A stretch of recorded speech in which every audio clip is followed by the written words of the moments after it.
Hi everyone, I'm Nora, and welcome to Dark Justice.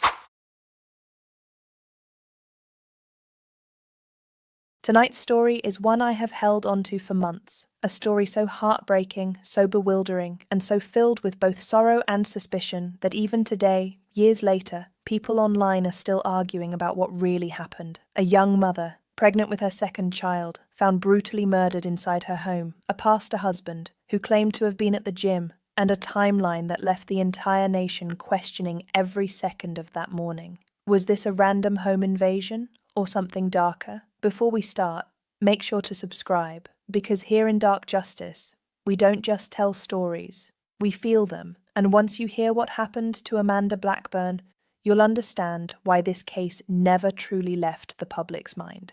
Let's begin. Before Amanda Blackburn became a national headline, before the autopsy photos, the trial, the speculation, she was simply Amanda Grace Byers, a daughter, a sister, a kindergarten teacher, a young woman whose smile caught people before her words ever did. She was born July 31st, 1987 in Michigan, raised in a home filled with faith, family, and purpose. Her father, Phil, a Baptist pastor, often said, "God turns trash into treasure. Nothing is wasted." Amanda believed him. She lived it. She took old, broken furniture, things others would throw out, and made them beautiful again. Her small business, Weathered Willow, was more than a hobby. It was her philosophy, her way of looking at the world and at people. She believed no one was too broken, not a stranger, not a friend, not even a piece of forgotten furniture left on someone's lawn. Everyone could be redeemed. Everyone had potential, and when she met Eevee Blackburn, she believed she had met the person God designed just for her. A pastor, a man with big dreams and bigger faith, someone she believed she could build a future with. They married young, August 1st, 2008, and together they dreamed of something bigger than themselves, a church that would change lives, in a city they had never lived in. By 2012, they packed up their lives and moved to Indianapolis to plant Resonate Church. They had hope, a calling, and soon, a son. Western Amanda was pregnant again in 2015, a baby girl, already named Eevee Grace. Amanda would tell family, "She's already moving, she's going to be strong." But Amanda never got to meet her November 9th, 2015. It was a normal day. Amanda spent it with her sister and their kids at the park, laughing, talking, living a life she didn't know had less than 24 hours left. Her sister later said, "We had no idea it would be the last time we ever saw her alive." At home that night, Amanda kissed her husband, tucked her son into bed, and likely prayed, as she always did. She had no reason to fear the next morning. But 3 men, already awake, miles away, were beginning the final hours of a crime spree that would collide violently with her life. November 10th, 4:30 a.m., Amanda was asleep, pregnant, in her own home, believing she was safe. But 3 men, Larry Taylor, Jalen Watson, and Diana Gordon, men who called themselves the Kill Gang, were already prowling the streets of Indianapolis. They had robbed, assaulted, even murdered in the days before. Now they were looking for money, for homes where people were sleeping, homes where no one would fight back. And they found one. Only, it wasn't Amanda's not yet. Their first burglary that morning triggered a security camera. Panicked, they fled. Minutes later, they broke into a second home on Sunnyfield Court across the street. Unnoticed was the Blackburn home. At 6 a.m., Davies said goodbye to Amanda. He left for the gym. He left the door unlocked. He thought he'd be home soon. At 6:11 a.m., a camera captured him driving away. At nearly that same moment, Larry Taylor saw him leave. To Taylor, that meant one thing. A woman was home alone. And so, they walked toward Amanda Blackburn's front door. They opened it, no alarm, no lock, just Amanda. What happened next is pieced together from forensic evidence, cell tower data, and the testimony of the men who were there. Amanda encountered Taylor first. He hit her so hard with his gun that her tooth snapped out.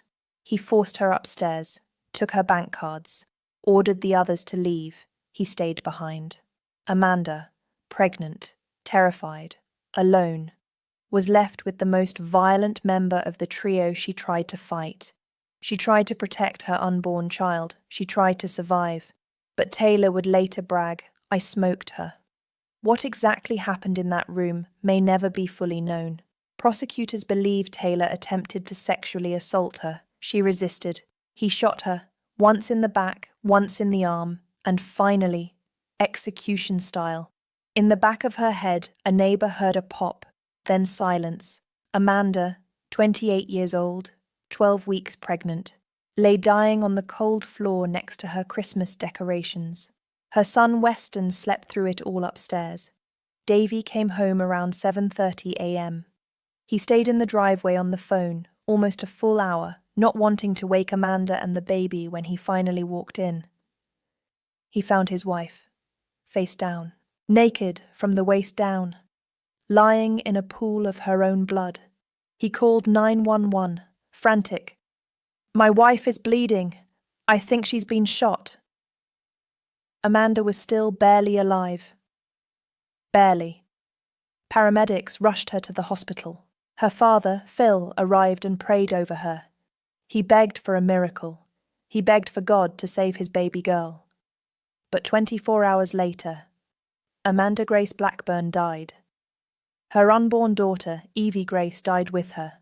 From the moment Amanda died, Indianapolis grieved with the Blackburn family. A pastor's pregnant wife murdered in her home was not just news. It was a tragedy that shook the entire faith community. But grief quickly turned into speculation, because some things didn't sit right with people. Why had Davy stayed in the driveway so long? Why was the door unlocked? Why was he on social media within days? Why did he register the website Nothing Is Wasted 2 days after her death? YouTube channels, Reddit threads, online sleuths. Everyone began dissecting the timeline. Some thought he was too calm, too polished, too quick to speak on camera. People had questions, lots of them, and suspicion grew so intensely that police had to step in and make a public statement because while the internet pointed at Davy, the evidence did not. What truly broke open the case was something so small it almost didn't matter: a pink sweater, found in the stolen getaway car. Watson had wrapped it around his face during an ATM withdrawal using Amanda's card. His DNA was all over it. This tiny piece of fabric would unravel the entire kill gang. Cell phone data placed them at the exact homes burgled that morning. The ATM receipts showed the failed and successful withdrawals. Surveillance footage captured them ditching the stolen car. Witnesses identified them. And most importantly, both accomplices confessed, each describing Taylor saying, "I killed her. I watched her bleed." Davy, nowhere in any confession, nowhere in any data, nowhere in any evidence. Police concluded he had nothing to do with it, not physically, not financially, not emotionally, not at all. But the internet is not so easily convinced. People continued speculating, digging, analysing. Some believed Davy exploited the tragedy for attention. Others believed he was simply coping publicly. Some questioned his theology, his marriage, his decisions. Others defended him fiercely, calling the conspiracies cruel, unfounded. But the truth remains. The timeline made his involvement physically impossible. And the killers themselves confirmed he was never part of it. Still, rumours have long shadows. Watson and Gordon pleaded guilty.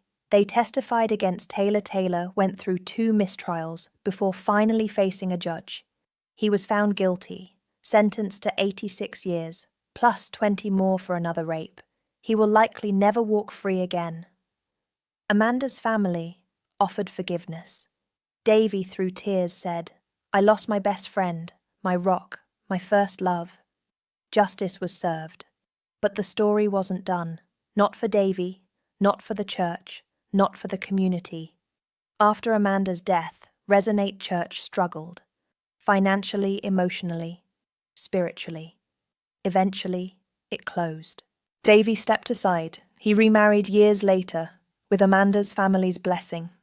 He started Nothing Is Wasted Ministries, a project dedicated to helping others navigate tragedy, trauma, and loss.